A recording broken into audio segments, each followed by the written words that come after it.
Hi అండి, అందరికీ నమస్కారం. Welcome to my channel. ఈరోజు మన వీడియోలో శనగపప్పు మసాలా వడలు ఎలా చేసుకోవాలో చూపించబోతున్నాను.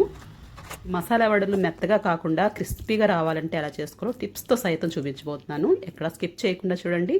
అలాగే మొదటిసారి నా వీడియో చూసినట్టయితే కనుక ప్లీజ్ సబ్స్క్రైబ్. ఈ వడలు సాంబార్ అన్నంత కానీ పెరుగనంతగా నంచుకొని తినడానికి, అలాగే ఈవినింగ్ మనకి కాఫీ టీతో స్నాక్గా తినడానికి కానీ, లేదంటే ఎవరైనా గెస్ట్లు వచ్చినప్పుడు వాళ్ళకి చేసి పెట్టడానికి కానీ చాలా బాగుంటాయి. అలాగే ఈ మసాలా వడలకి మనకి చట్నీ అలాంటివి ఏమీ అవసరం లేదండి, ఉత్తినోటితో తినేయచ్చు, అంత బాగుంటాయి. మరి వీటిని ఎలా ప్రిపేర్ చేసుకోవాలో చూసేద్దాం. ఇప్పుడైతే మనం ఒక బౌల్లోకి చక్కగా శనగపప్పు, ఒక గ్లాసు శనగపప్పు, అంటే నేను ఒక పావు కేజీ శనగపప్పుని తీసుకున్నాను, పచ్చి శనగపప్పు. దీన్ని వాటర్ వేసి నానబెట్టేద్దాము. మనకి కనీసం 3 గంటల సేపు నానబెట్టాలి దీన్ని. ఇప్పుడైతే దీన్ని బాగా కడిగేసుకొని నానబెట్టేసుకుందాము. చూసారు కదా, ఇలా వాటర్ పోసి సైడ్ పెట్టేస్తే ఒక 3 అవర్లలో మనకి నానిపోతుంది. అలాగే మనం ఒక 2 టేబుల్ స్పూన్ల బియ్యాన్ని కూడా వేసుకుందాము. ఇక్కడ మనకి క్రిస్పీనెస్ రావాలంటే బియ్యం తప్పనిసరిగా వేయాలి. నేను పావు కేజీ శనగపప్పుకి 2 టేబుల్ స్పూన్లు వేసుకున్నాను, అంతకన్నా ఎక్కువ వేయకండి, సరిపోతుంది కరెక్ట్గా. 3 గంటలకు మించి నాననివ్వకండి, మెత్తగా నానిపోకూడదు. నానిపోతే మనకి రుబ్బుకునేటప్పుడు కూడా మెత్తగా నలిగిపోతుంది అనమాట. అందువల్ల 3 గంటలకు మించి మాత్రం నాననివ్వకండి. చూసారు కదా, మనకి ఇలా నానిపోయింది. ఇది ఏంటంటే మనం ఇలాగ చేత్తో ఇలా నొక్కినప్పుడు, గోటితో నొక్కితే 2 ముక్కలుగా విరిగిపోవాలన్నమాట. చూసారు కదా, మనకి పప్పు నానిపోయినట్లు లెక్క. ఇప్పుడు నీళ్ళన్నీ వంచేసి నీట్గా శుభ్రంగా నీళ్ళన్నీ వంచేసుకోవాలి. వంచేసి ఇప్పుడు ఇందులో కొద్దిగా పప్పుని తీసి సైడ్కి పెట్టుకుందాం. ఇది మనం తర్వాత వాడుకోవచ్చు. ఇంత పప్పు అయితే కొంచెం తీసేసి సైడ్కి పెట్టేసుకోండి. ఇప్పుడు మిగతా పప్పుని రుబ్బేసుకుందాం. ఇందులోకి మనం 4 పచ్చిమిరపకాయలు, అలాగే 4 ఎండుమిరపకాయలు, అలాగే కొద్దిగా జీలకర్ర, 1 టీ స్పూన్ జీలకర్ర వేసుకోండి. అలాగే కొంచెం తరిగిన అల్లం, అంటే పెద్ద ముక్కలుగా కొద్దిగా ఇలాగా స్లైసెస్లా కోసుకొని వేసేసుకోండి. అలాగైతే బాగా నలుగుతాయి అన్నమాట, లేకపోతే ముక్కలు ముక్కలుగా ఉండిపోతాయి. ఇప్పుడు మనం పప్పును కూడా వేసేసుకుందాం. మిక్సీ జార్కి సగానికి వచ్చేటట్లు వేసుకోండి, అంతకన్నా పైకి వేసేసుకుంటే మనకి అడుగున నలుగుతుంది, పైన నలగకుండా అయిపోతుంది అనమాట. ఎంతవరకు సగానికి వచ్చేటట్టు వేసుకొని ఇప్పుడు దీన్ని మనం కచ్చపచ్చగా, అస్సలు వాటర్ వేయకుండా, కొద్ది కూడా నీళ్ళు వేయొద్దు, వేసుకొని ఇక చూసారు కదా, ఇలా బరకగా దీన్ని రుబ్బుకోవాలి. మధ్య మధ్యలో తీసి స్పూన్తో కలుపుకుంటూ మనం పల్స్ మోడ్లో వేసి రుబ్బుకుంటూ ఇలా వస్తుంది అనమాట. మనకంతా పప్పు మనకి ముక్కలుగా ఉండాలి. అలాగే మనకి ఏంటంటే చేతికి పట్టుకుంటే బరకగా తగలాలన్నమాట.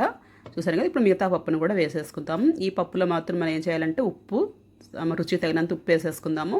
నేనైతే 1 టీ స్పూను, అలాగే కొద్దిగా ఒక పావు టీ స్పూన్ వేసాను పావు కేజీ పప్పుకి. ఇంత వేసుకొని మనం రుబ్బేసుకుందాం. ఎందుకంటే మనం సాల్ట్ లాస్ట్లో యాడ్ చేసామనుకోండి వాటర్గా అయిపోతుంది. అందుకే మనం రుబ్బేటప్పుడే వేసేసుకున్నామంటే అది కూడా చక్కగా అందులో కలిసి నలిగిపోతుంది అనమాట. అలాగే శనగపప్పు రుబ్బు కూడా మనకి జారిపోకుండా ఉంటుంది, లూజ్ అయిపోకుండా ఉంటుంది అనమాట. ఇప్పుడు మొత్తం రుబ్బంతా రుబ్బేసుకున్నాం కదా, ఇందులో మనం శనగపప్పు తీసి పెట్టుకున్నాం కదా, అది కూడా వేసేసుకొని దీంట్లో మనం ఉల్లిపాయలు, తరిగిన ఉల్లిపాయలు, సన్నగా తరిగిన ఉల్లిపాయలు, అలాగే కరివేపాకు, కొంచెము చాప్ చేసిన కరివేపాకు ఉంటే కొత్తిమీర కూడా వేసుకొని చాలా బాగుంటుంది. నా దగ్గర కొత్తిమీర లేదు, అందుకే వేయలేదు. ఇలా అంతా బాగా కలిపేసేయండి. మీకు కావాలంటే వంట సోడా కొద్దిగా వేసుకుంటే కూడా బాగుంటుంది, నేనైతే వేయలేదు. వేసుకుంటే కొంచెం గుల్లబారి బాగా వస్తాయి అన్నమాట. చిన్న చిటికెడు ఉంటే వేసుకోండి, లేకపోతే ఏం పర్వాలేదు. ఇలా కలిపేటప్పుడు ఉప్పును కూడా ఒకసారి చూసుకోండి. మరి ఉప్పు కరెక్ట్గా ఉండాల్సిన అవసరం లేదు, కొద్దిగా తక్కువగా ఉన్నట్టే చూసుకోండి. ఎందుకంటే మనకి వడలు వేగిన తర్వాత సాల్ట్ ఎక్కువైపోతుంది వడల్లో, అందువల్ల మనకి కొద్దిగా తక్కువ ఉండేటట్టుగా చూసుకోండి. ఇప్పుడు దీన్ని మనం చక్కగా రౌండ్గా బాల్స్ లాగా చేసుకొని ఇలా మనం వేళ్ళ మీద పెట్టి దాన్ని పల్చగా ఇలాగ స్ప్రెడ్ చేసుకోవాలి రౌండ్గా. సైడ్ నుంచి మనకు విరిగిపోతూ ఉంటుంది కదా, దాన్ని కూడా మళ్ళీ సరి చేసుకుంటూ ఇలాగ చక్కగా రౌండ్గా వడల్లాగా పల్చగా ఒత్తుకోవాలి. మరీ పల్చగా ఒత్తేసుకోకండి, మనకు నూనెలో దించేటప్పుడు నూనె మళ్ళీ చేతికి అంటుకునే ప్రమాదం ఉంది. అందువల్ల ఏంటంటే ఇలా కొద్దిగా ఈ మాత్రం థిక్నెస్ ఉండాలి వడకి. దీన్ని బాగా కాగిన నూనెలోని ఇలాగా వదులుకోవాలి, నెమ్మదిగా వదులుకోవాలి, చాలా స్లోగా. చూసారు కదా, ఇలాగ చాలా నెమ్మదిగా వేయాలి, లేదా నూనె చేతి మీద తుల్లుతుంది. మనం నూనెలో వడలు వేసిన తర్వాత ఫ్లేమ్ని మీడియం ఫ్లేమ్లో పెట్టేసుకోండి. ఎందుకంటే హై ఫ్లేమ్లో ఉంటే మనకు బయట బాగా వేగిపోయి లోపల మాత్రం ఉడకకుండా పప్పు అంతా ఉడకదు.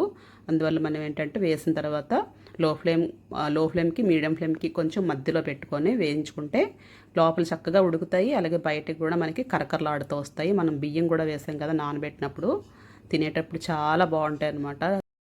ఇలాగే మనం క్యాబేజ్ వడలు కూడా చేసుకోవచ్చు. అంటే ఉల్లిపాయ ప్లేస్లో మనం క్యాబేజీని బాగా తరుక్కొని దాన్ని కూడా ఇందులో మిక్స్ చేసుకొని వేసుకుంటే క్యాబేజీ వడలు కూడా చాలా బాగుంటాయండి. మొత్తం ప్రొసీజర్ అంతా ఇదేనే, కాకపోతే ఉల్లిపాయకి బదులు క్యాబేజీ వేసుకుంటాం అనమాట. అలా కూడా ట్రై చేసి చూడండి. సరే కదా, వడ మనకి ఈ రంగు వచ్చే వరకు వేగాలన్నమాట. ఇప్పుడు దీన్ని మనం ప్లేట్లో తీసేసుకుందాము.